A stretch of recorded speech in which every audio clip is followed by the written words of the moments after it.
जी तो बिस्मिल्लाहिर्रहमानिर्रहीम अस्सलाम वालेकुम dear students, welcome back to our YouTube channel smart academy and this is Farhan. जी तो डियर स्टूडेंट्स, आज की इस वीडियो में हम आपके साथ आज का टेस्ट एक्सपीरियंस शेयर करेंगे। Pakistan air force commissioned initial test experience 11 August 2026। आज के टेस्ट में आने वाले इंपॉर्टेंट एमसीक्यूज़ आपके साथ शेयर करेंगे। जो एमसीक्यूज़ आज के टेस्ट में मुख्तलिफ ब्रांचेज़ में मुख्तलिफ टेस्ट सेंटर के ऊपर पूछे गए थे और मोस्ट इंपॉर्टेंट एमसीक्यूज़ हैं। ये एमसीक्यूज़ आपके टेस्टों में भी आ सकते हैं, तो आपने वीडियो को एंड तक वॉच करना है और कहीं से भी स्किप नहीं करना। ये जो वीडियो है ये GDP, CAE, logistics, air defence, aeronautical engineering, admin and special duties और इसके अलावा जो दूसरी ब्रांचेज़ हैं तो ये सब के लिए हमारी वीडियो होने वाली है। तो आपने चाहे किसी भी ब्रांच में अप्लाई किया हुआ है तो ये वीडियो आपके लिए इम्पॉर्टेंट होगी। इसके अलावा अगर अभी तक आपने हमारे यूट्यूब चैनल को सब्सक्राइब नहीं किया हुआ तो चैनल को भी आपने लाजमी से सब्सक्राइब कर लेना है और नीचे डिस्क्रिप्शन बॉक्स में आपको हमारे फ्री व्हाट्सएप चैनल का लिंक मिल जाएगा, आपने उसको भी जाकर लाजमी से फॉलो कर लेना है ताकि ये जो हमारी वीडियो की सीरीज़ है, जो अपडेट्स होंगी वो आप तक पहुँचती रहें। ओके और ये हमारा एक्सपीरियंस नंबर 2 होने वाला है। ऑलरेडी कल भी एक टेस्ट था तो कल भी हमने एक्सपीरियंस आपके साथ शेयर किया था और आज भी आपके साथ एक्सपीरियंस शेयर करेंगे। और जो बच्चे नोट्स बाई करना चाहते हैं, तैयारी करना चाहते हैं, किसी भी टेस्ट की तैयारी करना चाहते हैं फोर्सेस की, पाकिस्तान एयरफोर्स, आर्मी, नेवी, तो आप हमसे इस व्हाट्सअप नंबर के ऊपर कॉन्टैक्ट कर सकते हैं। इंशाल्लाह 100% ऑथेंटिक नोट्स आपको प्रोवाइड किए जाएंगे और आपकी कंप्लीट प्रिपरेशन करवाई जाएगी। तो सबसे पहले आज हम स्टार्ट करेंगे फ़िज़िक्स को। तो अब हमने जो है ना इसको डिवाइड कर दिया, पहले फ़िज़िक्स, फिर मैथ, फिर इंग्लिश और फिर जो है ना हम इंटेलिजेंस के एमसीक्यूज़ जो एक्सपीरियंस में आए हुए हैं वो आपके साथ शेयर करेंगे। ओके तो सबसे पहले हम फ़िज़िक्स को शेयर करते हैं। क्वेश्चन है हमारे पास क्वेश्चन नंबर 27, क्योंकि ऑलरेडी कल जो हमने एक्सपीरियंस आपके साथ शेयर किया था उसमें 26 एमसीक्यूज़ शेयर कर दिए थे और आज हम स्टार्ट करेंगे 27 के साथ और हर एमसीक्यूज़ को इंशाल्लाह एक्सप्लेन करते हुए चलेंगे ताकि आपको समझ भी आती जाए। क्वेश्चन है हमारे पास 27, if the height of an object above the ground is doubled. इसमें वो आखिर क्या कह रहा है, if the height of the object above the ground is doubled it's gravitational potential energy becomes. अब देखें ग्रेविटेशनल पोटेंशियल एनर्जी क्या पूछा जा रहा है जी, यहाँ से पूछ रहे हैं ग्रेविटेशनल पोटेंशियल एनर्जी, इसका फार्मूला क्या होता है। तो जब हमें फार्मूला पता होगा हम इजीली जो है ना उससे अपना आंसर निकाल लेंगे। ठीक है, तो ऑप्शन में देखें हमारे पास क्या है जी, हाफ, डबल, 4 टाइम्स या फिर रिमेन्स द सेम। तो देखें जो ग्रेविटेशनल पोटेंशियल एनर्जी होती है हमारे पास, इसका फार्मूला होता है U = mgh। ये mgh हमारे पास पोटेंशियल एनर्जी का फार्मूला होता है और जब इसको हम ग्रेविटेशनल पोटेंशियल एनर्जी लिखते हैं तो ये इसको हम u से शो करते हैं। ठीक है, फार्मूला हमारे पास सेम ही है। अब यहाँ पे देखें height of an object is in the ground is doubled. जो अब जब हाइट को डबल कर दिया गया है तो इसके ऊपर जो हमारे पास ग्रेविटेशनल पोटेंशियल एनर्जी है इसके ऊपर क्या फ़र्क पड़ेगा। फार्मूला देखते हैं mgh, अगर हम h की जगह पे 2 कर देते हैं तो ये हमारे पास क्या हो जाएगा, 2mg हो जाएगा। मतलब क्या हुआ कि डबल हो गया। इसका आंसर क्या बनेगा जी, डबल हो जाएगा। तो आपके टेस्टों में न्यूमेरिकल से भी एमसीक्यूज़ आ रहे हैं, तकरीबन 2-3 एमसीक्यूज़ स्टूडेंट्स के मुताबिक आपके टेस्टों में न्यूमेरिकल के आते होते हैं। नेक्स्ट क्वेश्चन है question number 28, the shortest distance between 2 points is called. अच्छा, 2 पॉइंट्स के दरमियान डिस्टेंस, शॉर्टेस्ट डिस्टेंस उसको क्या बोला जाता है। ये देखें ये हमारे पास जो है ना 2 पॉइंट्स हैं, इनके दरमियान में जो है ना हमने शॉर्टेस्ट डिस्टेंस फाइंड करना है। तो ये देखें एक बिल्कुल स्ट्रेट लाइन, ठीक है, ये इनके दरमियान शॉर्टेस्ट डिस्टेंस होगा। इसके अलावा कोई भी शॉर्टेस्ट डिस्टेंस नहीं हो सकता। देखें आप इस तरह से जाएँ या इस तरह से जाएँ, इसके दरमियान से जाएँ, तो ये जो मैंने सीधी लाइन खींची है ये हमारे पास क्या है जी, शॉर्टेस्ट डिस्टेंस है। तो शॉर्टेस्ट डिस्टेंस को क्या बोला जाता है, डिस्टेंस, स्पीड, डिस्प्लेसमेंट या फिर वेलोसिटी। तो इसको क्या बोलते हैं जी, इसको डिस्प्लेसमेंट बोला जाता है। सी ऑप्शन हमारे पास इसका राइट आंसर है। नेक्स्ट क्वेश्चन है question number 29, a plane mirror forms an image that is. एक प्लेन मिरर है वो किस तरह की इमेज बनाता है। ठीक है, जो हमारे पास मिरर वाला ऑप्टिक्स वाला चैप्टर है ये वाला एमसीक्यूज़ उसमें से लिया गया है, तो आपने ऑप्टिक्स वाले चैप्टर अच्छे से कर लेना है। ठीक है, ऑप्टिक्स वाला चैप्टर आपने कंप्लीट अच्छे से करके जाना है। इससे रिलेटेड ऑप्टिक्स वाले चैप्टर से 1-2 एमसीक्यूज़ लाजमी आता होता है फ़िज़िक्स में। इसमें जो प्लेन मिरर होता है ये किस तरह की इमेज बनाता है, real and inverted, virtual and upright, real and upright या फिर वर्चुअल एंड इन्वर्टेड। तो प्लेन मिरर की किस तरह की इमेज बनाता है? ये बनाता है जी virtual and upright. B option हमारे पास इसका राइट आंसर होगा। नेक्स्ट क्वेश्चन है question number 30। Power is the dot product of, power किस चीज़ का डॉट प्रोडक्ट है? Force and displacement, force and velocity, mass and velocity, या फिर वर्क एंड टाइम। तो पावर हमारे पास किस चीज़ का जो है ना प्रोडक्ट है जी? इसका राइट आंसर है फोर्स एंड वेलोसिटी। ठीक है, बी ऑप्शन हमारे पास इसका राइट आंसर बनेगा। बाकी आपने पढ़ा होगा W=FD, ये हमारे पास क्या होता है? ये हमारे पास होता है जी वर्क डन। W=FD, फोर्स और डिस्प्लेसमेंट का जो प्रोडक्ट होता है वो हमारे पास वर्क डन कहलाता है। और मास और वेलोसिटी के हासिल क्या पढ़ा था हमने? मोमेंटम वो कहते हैं। इसी तरह से हमने एक पढ़ा था फोर्स और टाइम के हासिल ज़ार को क्या बोला जाता है जी?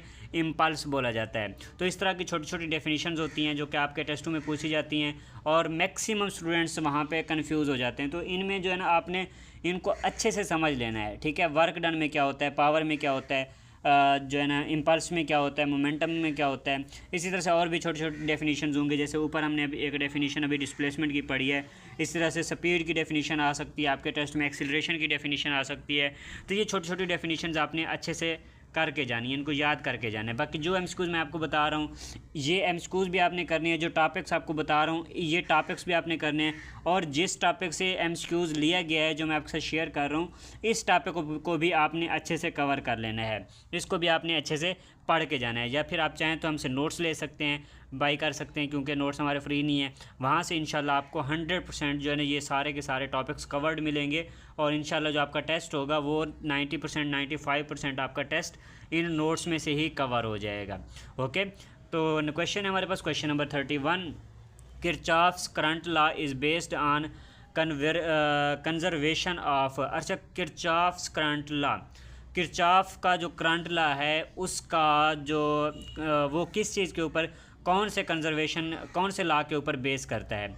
Law of conservation of energy, law of conservation of momentum, change, charge, या फिर मास। तो ये किसके ऊपर डिपेंड करता है जी? ये बेस करता है based on law of conservation of charge.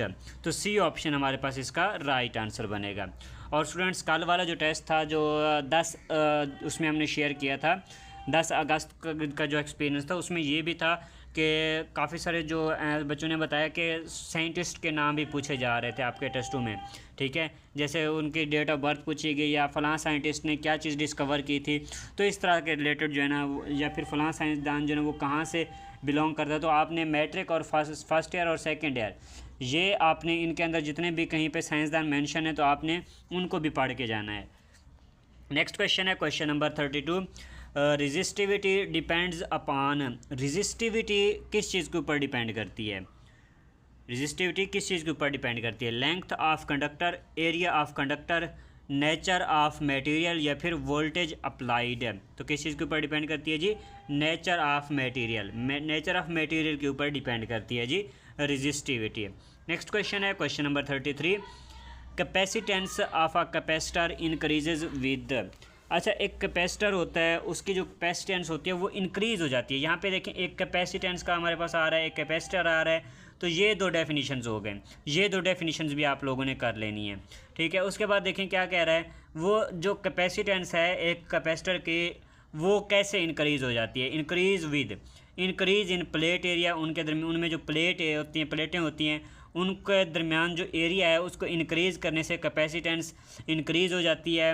Increase in distance between plates, या फिर उनके दरमियान प्लेट्स के दरमियान डिस्टेंस इंक्रीज़ करने से वो इंक्रीज़ हो जाएगी। या फिर डिक्रीज़ इन वोल्टेज, वोल्टेज डिक्रीज़ करने से उसकी जो कैपेसिटेंस है वो इंक्रीज़ हो जाएगी। या फिर इंक्रीज़ इन रेजिस्टेंस, या फिर उसमें जो रेजिस्टेंस है वो इंक्रीज़ करने से उसकी कैपेसिटेंस जो है ना इंक्रीज़ हो जाएगी। तो इसका जो राइट आंसर है वो है जी हमारे पास इंक्रीज़ इन प्लेट एरिया। उसका जो प्लेट एरिया है उसको इंक्रीज़ करने से उसकी कैपेसिटेंस इंक्रीज़ हो जाएगी। क्या होगा? उसकी कैपेसिटेंस कैसे इंक्रीज़ होगी जी? Increase in its plate area. उसकी प्लेट्स के दरमियान जो एरिया है, प्लेट्स का जो एरिया है उसको इंक्रीज़ करने से कैपेसिटेंस इंक्रीज़ हो जाएगी। नेक्स्ट क्वेश्चन है question number 34। Velocity of a satellite is independent of. अच्छा, एक सैटेलाइट है हमारे पास। सैटेलाइट क्या होता है? ये हमारे पास जो ज़मीन है इसके बाहर जो ज़मीन के ऑर्बिट में हमने सैटेलाइट इंसानों ने भेजे हुए हैं, उनकी जो क्या है जी, जो वेलोसिटी है वो किस चीज़ से इंडिपेंडेंट है? रेडियस ऑफ ऑर्बिट, ऑर्बिट के रेडियस से, mass of earth, mass of earth मतलब ज़मीन का जो मास है उससे जो है ना वो इंडिपेंडेंट हैं, ग्रेविटेशनल कांस्टेंट या फिर ग्रेविटेशनल कांस्टेंट से वो इंडिपेंडेंट हैं, या फिर मास ऑफ सैटेलाइट या फिर उनका जो मास है उस चीज़ से वो इंडिपेंडेंट है। तो इसका जो राइट आंसर है ये है जी हमारे पास mass of satellite.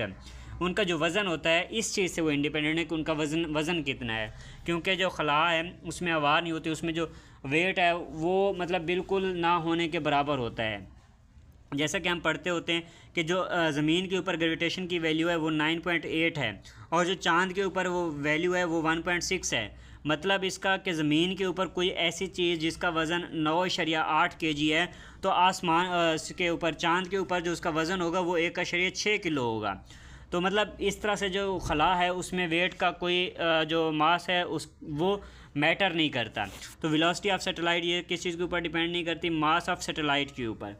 Next question है question number 35। 1 volt is equal to, 1 volt जो है ना ये कितने के इक्वल होता है? 1 जूल पर कोलम्ब, 1 कोलम्ब पर जूल, 1 वाट पर एम्पेयर, 1 न्यूटन पर कोलम्ब। तो इसका जो राइट आंसर है ये है जी हमारे पास 1 जूल पर कोलम्ब। 1 वोल्ट हमारे पास कितने के इक्वल होता है जी? 1 जूल पर कोलम्ब के इक्वल होता है। तो ए ऑप्शन हमारे पास इसका राइट आंसर है। नेक्स्ट क्वेश्चन है क्वेश्चन नंबर 36।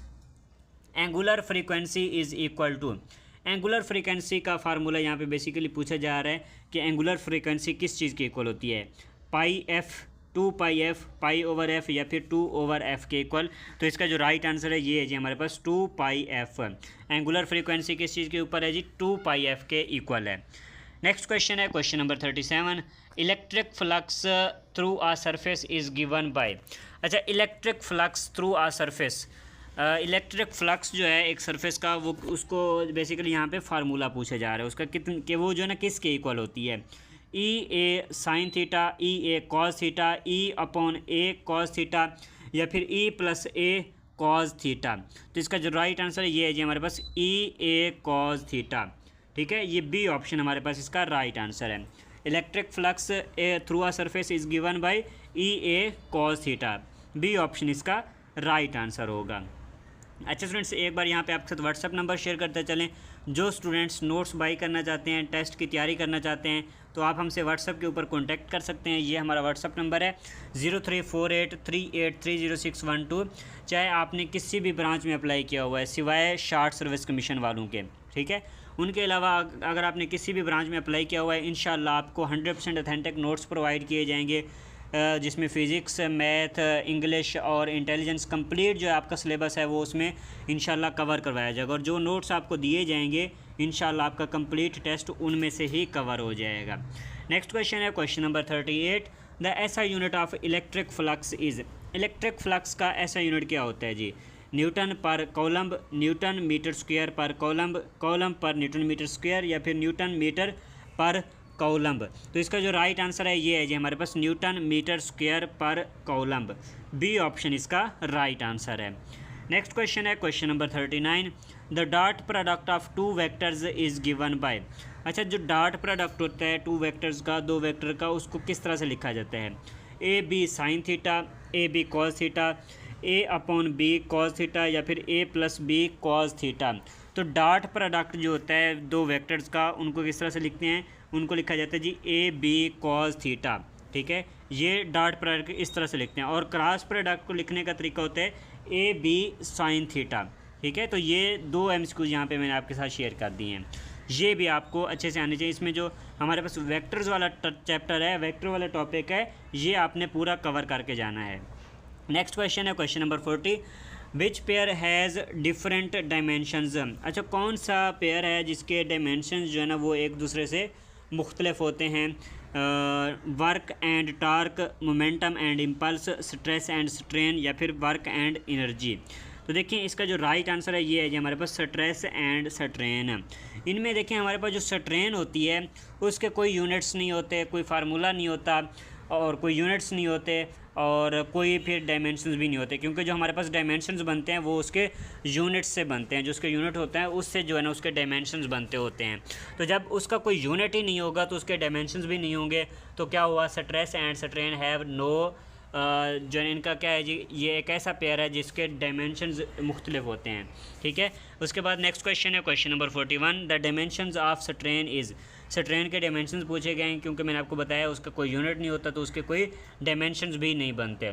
तो यहाँ पे देखें जो हमारे पास आंसर बनता है वो सी ऑप्शन में बनता है, m पावर 0 मतलब 1 हो गया, l पावर 0 मतलब 1 हो गया, t पावर 0 मतलब 1 हो गया, तो कुछ भी नहीं हुआ। ठीक है, तो 1 हो गया, मतलब ये बिल्कुल सिफर हो गया हमारे पास, इसका कोई यूनिट नहीं है, कोई डायमेंशंस नहीं है इसके। अच्छा स्टूडेंट्स, यहाँ पे हमारी जो मैथ है जो फ़िज़िक्स थी उसके 15 MCQs थे, वो यहाँ पे हमारे फ़िज़िक्स कंप्लीट हुई। अब यहाँ से आगे मैथ स्टार्ट हो रही है, तो मैथ के भी इंशाल्लाह इसी तरह से काफ़ी सारे MCQs हैं, इंपॉर्टेंट MCQs हैं, तो इसको भी आपने एंड तक वॉच करना है।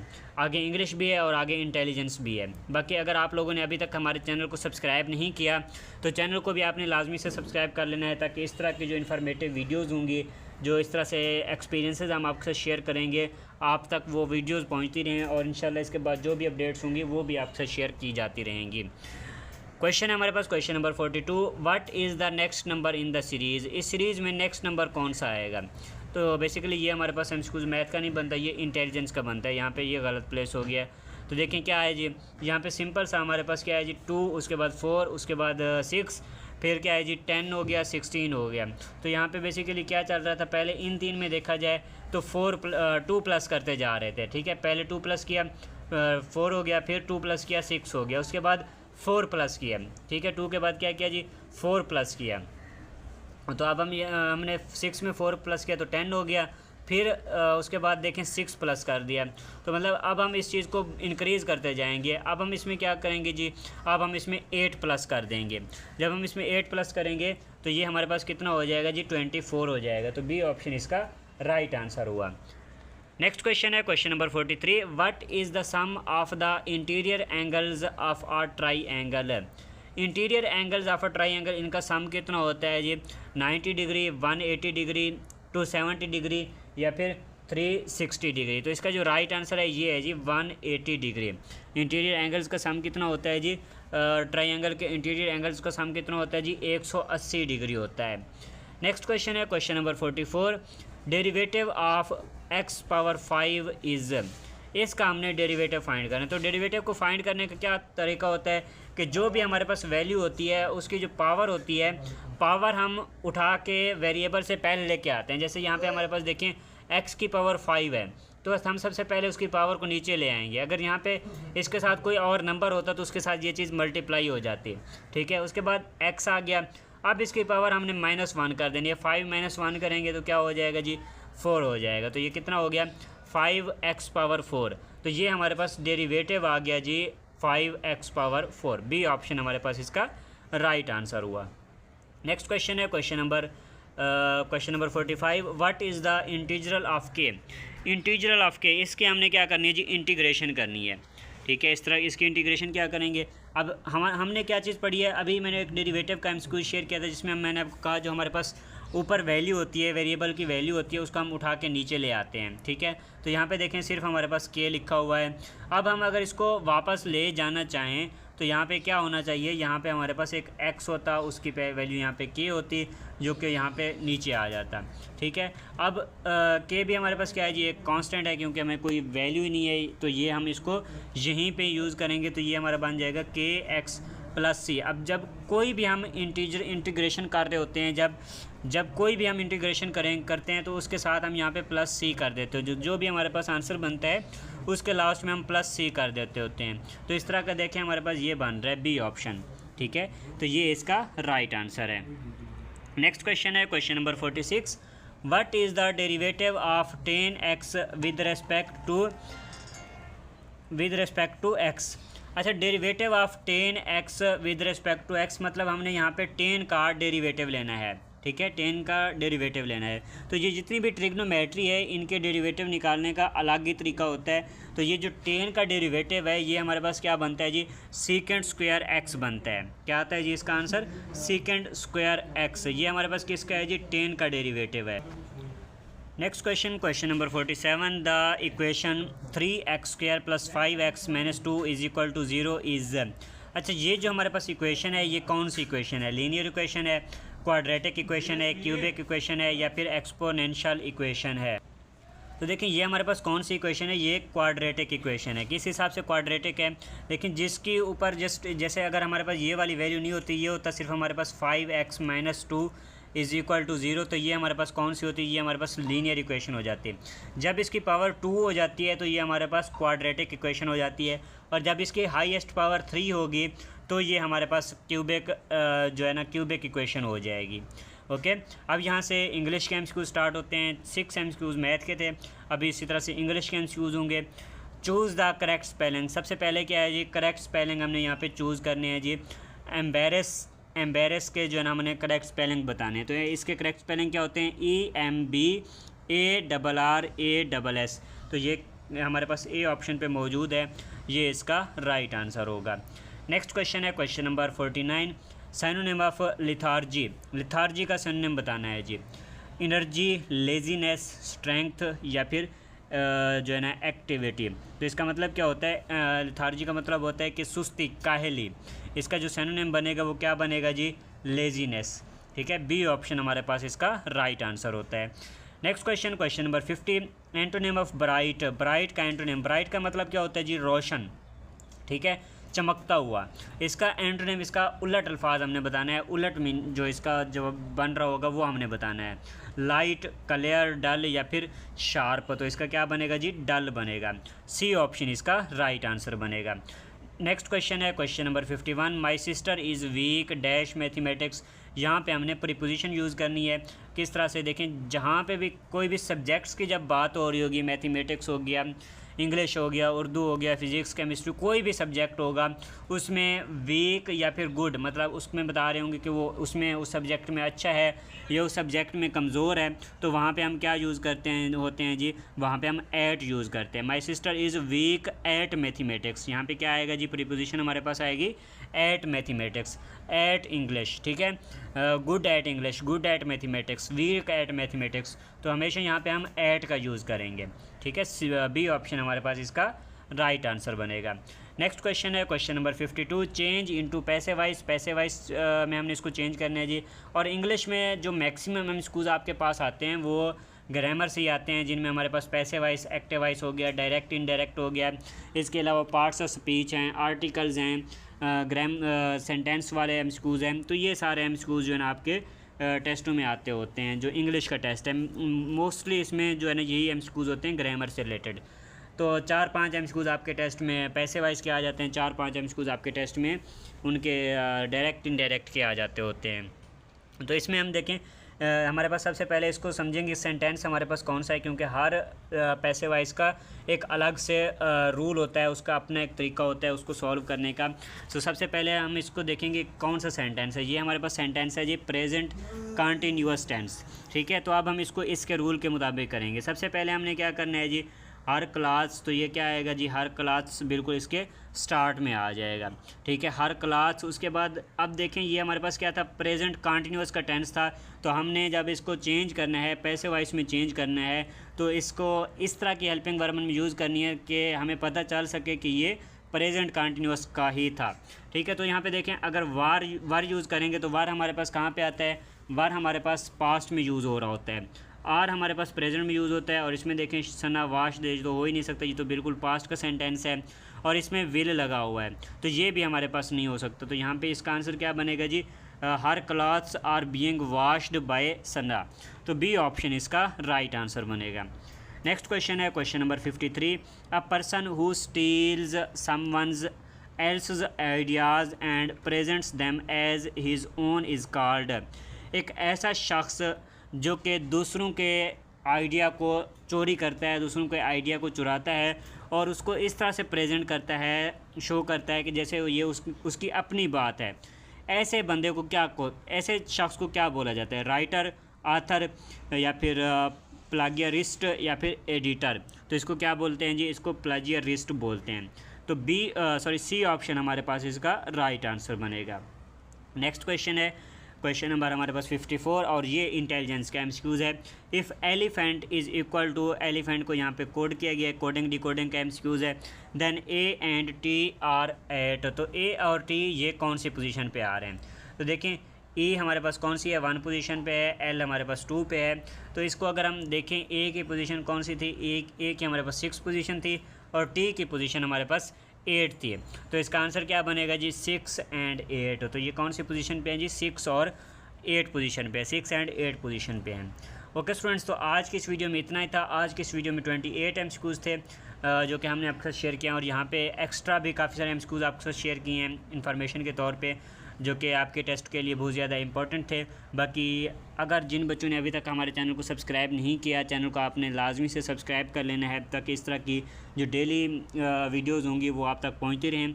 और नीचे डिस्क्रिप्शन बॉक्स में आपको हमारे फ्री व्हाट्सएप चैनल का भी लिंक मिल जाएगा, आपने उसको भी जाकर लाजमी से फॉलो कर लेना है। Okay students, thanks for watching. मिलते हैं अपनी नेक्स्ट वीडियो में, दुआओं में याद रखिएगा। अल्लाह हाफिज़।